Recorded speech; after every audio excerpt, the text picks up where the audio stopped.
पर रॉयल्टी तक टिकोगे कैसे? जब ह्यूमन नेचर को समझ पाओगे। ध्यान से समझना, आपने बहुत सी चीजें देखी होंगी।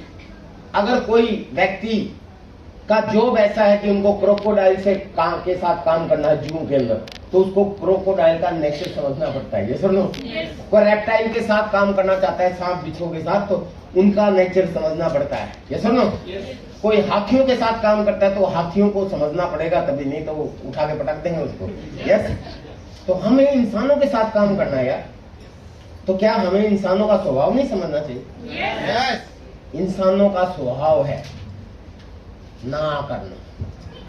हेलो, अगर कोई ना करता है ना तो आपकी हवा नहीं निकलनी चाहिए। मेरे को ईमानदारी से बताइए, हम इंसान, मैं भी इंसान हूं, आप भी इंसान हैं, हमने कब एकदम से हाँ की? एक उदाहरण देता हूं, आप में से कितने लोग शादीशुदा हैं? हाथ खड़ा करो। और वह बहुत लोग हैं, सभी लोगों ने हाथ खड़ा कर दिया। अब मेरे को ईमानदारी से एक बात बताइए, आप नीचे कर ले यार।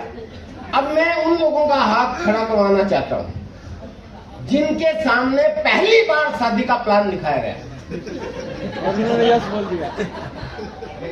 लेडीज और जेंट्स सब पे लागू होता है, ध्यान से सुनना मेरा सवाल। जिनके सामने पहली बार शादी का प्रस्ताव रखा गया था या प्लान दिखाया गया था आपको आपके माता पिता या रिश्तेदार के द्वारा, और ये कहा था कि आपके लिए ये लड़का है या ये लड़की है, हेलो, हमने चुना है और हम आपकी शादी करने वाले हैं। हेलो, प्रोजेक्ट बहुत बढ़िया था, लेकिन जैसे ये प्लान आपने देखा, ऐसे कितने लोग हैं जिन्होंने प्लान देखते ये कहा, हाँ कर दो मेरी शादी, मैं शादी के लिए तैयार हूं। हाथ खड़ा कीजिए एक बार। ऐसा कोई एक व्यक्ति है, लो जोरदार ताली।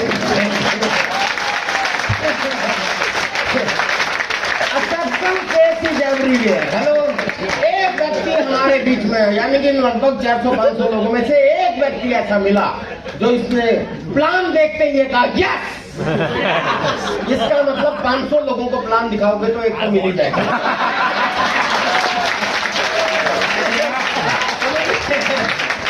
बाकी सब लोगों ने मना किया नहीं किया? मैंने भी किया। मैं तो घर से भाग गया था, एक सप्ताह तक आया नहीं था। दिल्ली में पढ़ता था, मेरे को पता चला, मेरे भाई ने बताया कि भाई तेरे को देखने वाले आए हुए हैं, प्लान दिखाने के लिए आए हैं, फंसाएंगे तेरे को।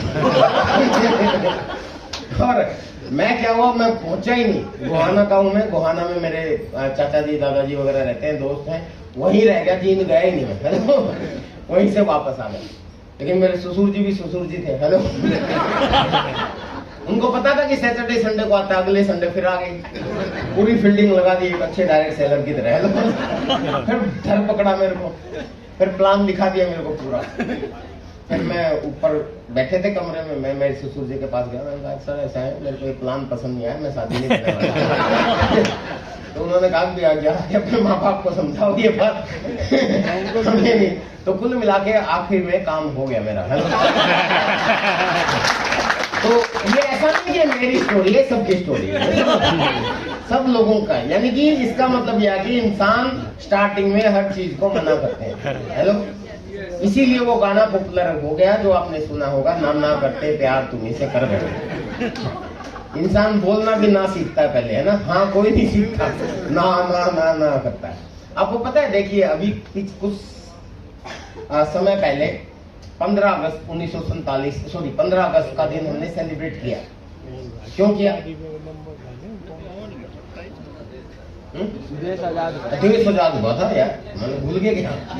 देश आजाद हुआ था, इसलिए सेलिब्रेट किया। सरकार ने स्वर्ण जयंती महोत्सव मनाया कि 75 साल पूरे हो गए। अमृत महोत्सव, है ना? स्वर्ण जयंती भी मनाया, अमृत महोत्सव भी मनाया, मतलब घर घर तिरंगा और पता नहीं कितने तरह के प्रोजेक्ट कर दिए, हजारों करोड़ रुपया बर्बाद कर दिया, खत्म कर दिया इस सेलिब्रेशन के लिए। क्या आजादी बहुत अच्छी चीज है? यस, अच्छी चीज है यार, क्यों? आजादी अच्छी है तभी हम लोग सेलिब्रेट करते हैं। यस और नो? अगर इतनी ही अच्छी है तो फिर 200 साल क्यों लगे? थोड़ा सा सीरियस टॉपिक है। Why 200 years? क्या 200 साल में हम इंसानों को समझ में नहीं आया कि चंद मुट्ठी भर अंग्रेज लोग हमारे को लूटते हैं, शोषण करते हैं, जुल्म करते हैं, अत्याचार करते हैं।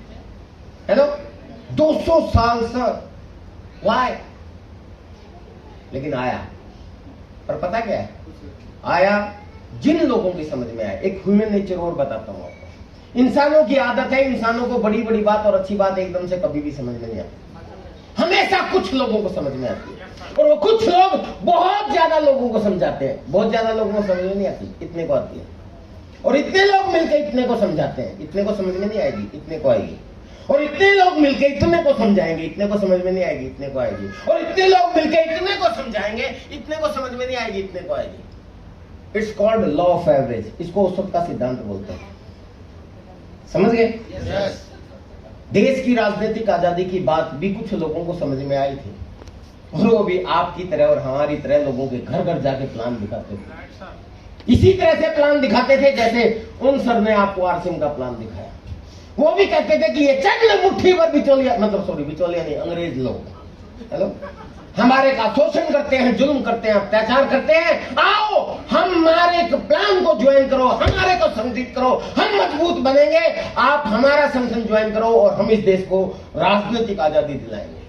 ऐसा प्लान दिखाया जाता था। और जिसको प्लान दिखाया जाता था वो क्या बोलता था? हाँ ज्वाइन करता हूं। no. वो उल्टा उसी को समझाता। अच्छा तू दिखाएगा? नहीं, ऐसा कहता था। अच्छा तू दिलाएगा आजादी? चुपचाप घर में बैठ जा, ये अंग्रेज गोली मारेंगे तेरे को, फांसी पे चढ़ा देंगे, खाड़ा पानी भेज देंगे। उल्टा उसी को प्लान दिखा देते थे। हेलो, और उसको नहीं, उसके माँ बाप को समझा देते थे। तेरा बेटा तो गया, समझा लो उसको, कुछ नहीं रखा इन चीजों में।